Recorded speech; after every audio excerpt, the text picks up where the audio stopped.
Parce qu'une métrique maintenant à regarder, et ça j'en avais parlé, je sais plus si c'était sur YouTube ou Twitter ou au sein du school, mais en gros, je pense que vous êtes aware, c'est le CPMR, c'est-à-dire les CPM fois la fréquence, pour voir en fait si vous arrivez à toucher des nouveaux prospects potentiels.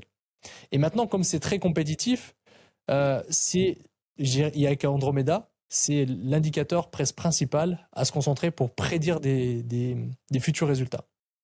Le CPMR, c'est quoi?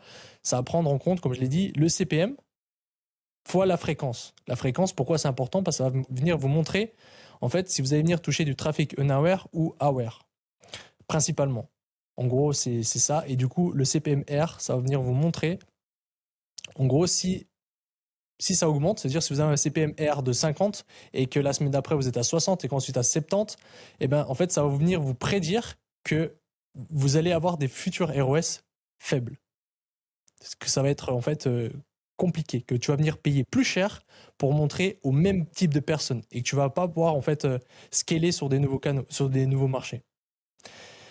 Et donc pour ça, il faut de la diversité. Et pour ça, maintenant, il faut reprendre des scripts, des angles qui marchent, etc. Mais il faut tester de nouveaux avatars ou il faut tester des nouveaux concepts. Des concepts qui ne sont pas dans l'industrie. Et c'est banger. Quand vous prenez un concept qui n'a pas été testé dans votre industrie, bah, je pense que vous avez tous expérimenté, et ben c'est des ads winners qu'on peut dépenser beaucoup d'argent parce qu'on est un peu, on va dire, les premiers et que les CPM sont pas chers là-dessus. Donc voilà, vous en pensez quoi de tout ce que j'ai dit, les gars? 100% d'accord, mais surtout aussi, quand tu lances une brand, par exemple, tu lances une nouvelle brand, ça doit être limite dès le départ, en fait, ce qui va te différencier et ce qui va faire que tu prints direct. De aussi avoir un nouveau mécanisme. Est-ce que toi, avec une brand qui tourne déjà, tu trouves des nouveaux mécanismes aussi avec le même produit ou c'est complètement différent ça pour toi?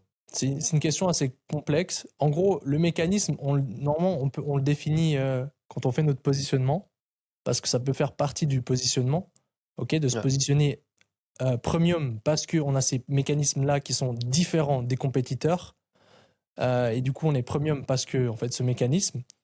Mais après, tu peux rajouter des mécanismes. Nous, on rajoute des fois des mécanismes. Après, tu vas pas pouvoir en rajouter comme tu veux parce qu'en gros, ton produit, si tu vends du e-commerce, eh ben, tu pourras pas non plus rajouter 15 000 mécanismes. Tu pourras les peaufiner, les ajuster. Mais je sais pas ce que tu en penses, Valère, mais je pense pas que tu peux non plus rajouter un mécanisme chaque semaine. Toi, c'est plutôt